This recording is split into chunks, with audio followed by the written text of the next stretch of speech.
Huy! Psst! Huy! Ayaw mo akong pansinin, ha? Huli ka. Alam mo, ang cute mo talaga kapag nagkukunwari kang kalmado. Huwag mo nang itanggi. Kahit hindi mo naman ako tinitingnan. Alam kong nag-overthink ka kung bakit nandito ako sa bus na to. Nako, huwag ka nang tumingin sa iba. Nakakasama ng loob yun eh. Parang hindi naman natatama na nandito na ako sa tabi mo. Pero sa iba ka pa rin nakatingin? Ano? Naghahanap ka ba ng tutulong sa'yo? Uy, huwag ka naman nahimik dyan. Para namang hindi tayo magkakilala. Nakakasakit ka naman ng damdamin eh. Alam mo naman na hindi ako stranger sa'yo. Alam mo na kung sino ako. Alam mo na kung bakit ako nandito. Kaya wag ka na magasta na parang safe ka kapag hindi mo ako pinapansin. Tingnan mo yung kamay mo. Ang higpit ng hawak sa bag mo. Para kang may kinakatakutan ah. Bakit? Bakit ka kinakabahan? Wala naman akong ginagawa sa'yo. Wala pa naman. Kaya dapat relax ka lang. Kasi kung iisipin mo, mas okay nga na nandito ako eh. At least alam mong may nagbabantay sa'yo dito sa bus. 'Di ba? Tsaka alam mo, dapat nga thankful ka pa eh. Kasi hindi lahat ng tao may ganito. May laging nakatingin. Laging nakakaalam kung nasaan ka. Laging sumusunod sa mga galaw mo. Hindi ba nakakagaan yun ng loob? Hindi ka na kailangan mag-isip kung safe ka ba o hindi. Kasi alam mo naman na nandito lang ako. Palagi. Kaya huwag ka nang kabahan. Ang OA mo naman. Parang first time mo lang akong makita. Eh ilang beses na nga kitang nakita before, di ba? Sa bus na to. Sa daan na yan. Sa mga oras na hindi mo napapansin. Huwag mong sabihin na weird to. Consistent lang ako. Isa pa, dapat nga maging kampante ka, di ba? Kasi wala naman akong gagawin sa'yo. Kasi nasa public tayo. Hindi ako ganun ka-impulsive. Kahit gusto kong sabihin sa lahat na akin ka lang. Kahit gusto kong hawakan yung kamay mo para hindi ka na makaalis. Hindi ko gagawin yun. Syempre hindi. Kasi alam kong mahihiya ka. Alam kong matatakot ka. At ayoko noon. Ayoko na umiyak ka ulit. Huwag kang ganyan. Nakakatuwa kang panoorin kapag nag-aalangan ka eh. Parang gusto mong lumayo. Pero alam mong huli na. Kasi kahit anong gawin mo, nandito pa rin ako. Sige lang. Tumingin ka sa bintana kung gusto mo. Kunwari hindi mo ako naririnig. Kunwari safe ka dyan sa katahimikan mo. Pero alam mo naman na kahit saan ka tumingin, may parte ng isip mo na alam na nandito lang ako. Tahimik na naghihintay sa'yo. Hindi ka takot sa akin. Okay. Hindi ka takot sa akin. Kaya pala, nung makita mo ako sa locker mo, na inaamoy yung t-shirt mo, hindi ka makagalaw agad. Nanigas ka sa kinatatayuan mo, di ba? Tapos nanginginig ang boses mo habang sinasabi mo na tigilan ko ginagawa ko. Alam mo, nakakatawa yun. Kasi hindi ka naman sumigaw. Hindi ka naman tumakbo. Hindi ka naman nag-report agad. Tiningnan mo lang ako. Pero gets ko naman, nahihirapan ka lang i-label yung nararamdaman mo. Kasi paano mo nga ba ilalagay sa simpleng salita yung, yung kung anong meron tayo? Stalker? Ang harsh naman nun. May nagmamahal lang ng sobra sa'yo.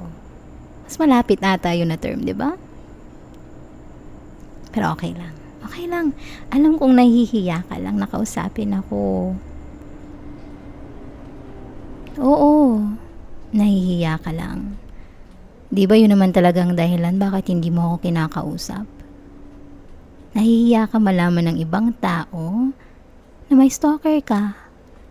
Or rather, may nagmamahal sa'yo ng ganito ka-intense. Hindi yata kinakaya ng utak mo yung paano ako magmahal? Na hindi ko kailangan na mahalin mo din ako para maging masaya ako. Na masaya na ako na nakikita kita at alam ko yung ginagawa mo sa araw-araw. Masaya na ako na sinusundan kita ng ganito.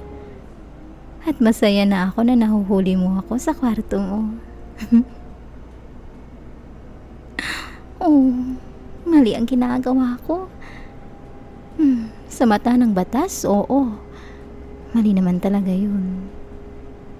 Pero sino ang batas para pigilan ang pagmamahal ko? Isa pa, kasalanan mo naman talaga to lahat eh. Oo, kasalanan mo. Isipin mo, kung hindi ka ganyan katalentado, kagwapo. Basta, kung hindi ikaw, hindi naman ako magkakagusto sa'yo. Malas mo lang at pinansin mo ako sa klase. Tingnan mo, para natuloy akong linta na hindi maalis sa buhay mo. Oh, huy, bababa ka na? Paano kung ayaw ko? Huwag ka na bumaba. Sumama ka na lang sa akin. Bakit? Alam mo, sawa na kasi ako na lagi na lang akong naiiwan. Sawa na ako na parang hindi nare-recognize yung nararamdaman ko.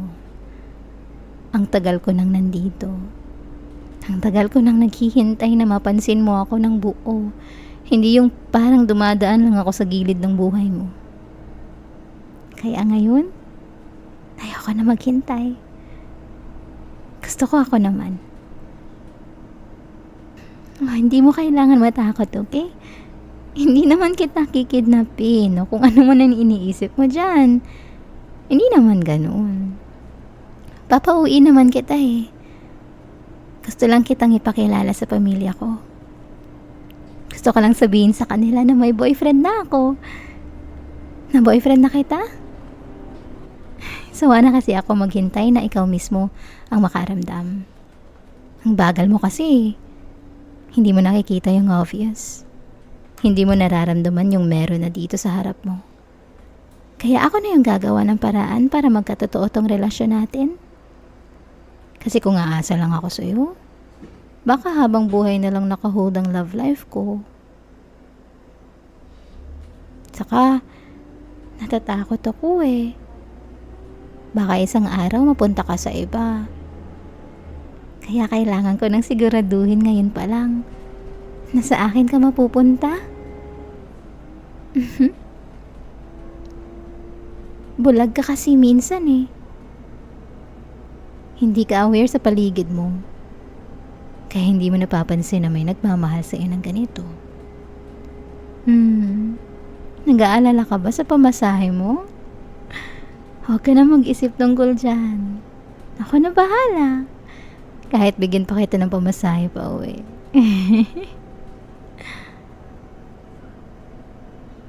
Oh, may gusto ka ng iba. Alam ko naman yun. Normal lang naman na magkagusto ka ng iba. Options ang tawag dun, di ba? May options ka. Oops, paano ba yan? Nakalampas na tayo sa stop mo. Anyway, lahat naman tayo may options. Parang ako, may options rin.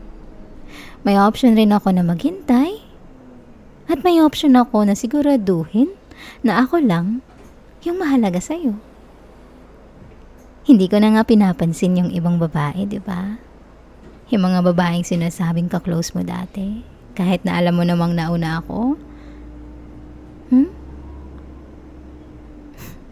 Pero okay lang. Okay lang. Wala na rin naman siya eh. Huh? Anong ginawa ko? Bakit parang concerned ka pa sa kanya? Hindi naman siya mahalaga. Hindi na siya babalik sa buhay mo. Huy, hinaan mong boses mo. Tinitingnan na tayo ng mga tao. Huwag ka masyado pahalata. Kalma ka lang, okay? Okay, fine, sige. Sasabihin ko na. Siniraan ko lang naman siya. Hindi ko naman siya sinakta ng physical. Tinakot ko lang. Siniraan ko din tatay niya. Tapos, ayun, na-pull out siya sa class niya and sa school. In a sense na wala na akong karibal. Paano ko nagawa yun? Kasi mahal na mahal kita. Mahal na mahal kita. Ikaw lang ang laman ng puso't isipan ko. Rinding-rindi na nga tenga ng nanay ko kasi ikaw lang bukang bibig ko sa araw-araw. Alam mo naman siguro yun, di ba? Tsaka hindi ba dapat mas matuwa ka? Kasi kung hindi kita mahal ng ganito, hindi wala akong pakialam. Pero tingnan mo, ikaw lang ang laman ng isip ko. Ikaw lang lagi. Kaya nagawa ko ang mga bagay na yun para masiguro ko lang na sa akin ka mapupunta. Hindi pa ba sapat na dahilan yun? Oops! Malapit na akong bumaba. Tara na, babe. Baba na tayo. Huwag ka nang mag-isip. Alam ko naman na sasama ka. Kasi, saan ka pa ba pupunta, di ba? Nandito ka na rin naman. Ang tagal mo nang nakaupo dyan na parang may choice ka pa na hindi sumunod sa akin. Nakakatawa nga eh. Babe, tumingin ka sa akin. Huwag kang magpanggap na busy ka sa kung ano mang iniisip mo dyan. Kaya tara na. Baba na tayo. Hindi mo naman siguro gustong magulo pa to, di ba? Ang dami nang nangyari ngayong araw. Nakakapagod na mag-isip. Mas madali kung sumunod ka na lang. Mas madali kung hayaan mo na lang ako mag-decide para sa atin. Huwag ka na umiling. Nakakatawa ka talaga pag ganyan ka nagpe-pretend na may control ka pa sa sitwasyon.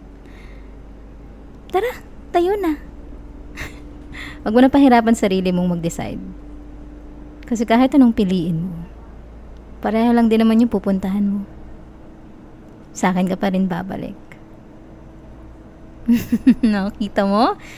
Tahimik ka na naman. Ganyan ka lagi pag alam mong tama ako eh. Na ayaw mo lang aminin. Pero okay lang. Ako na lang bahala mag-define ng mga sinasabi mo. Kaya tara na, boyfriend. Puntahan na natin si mama. Manong para!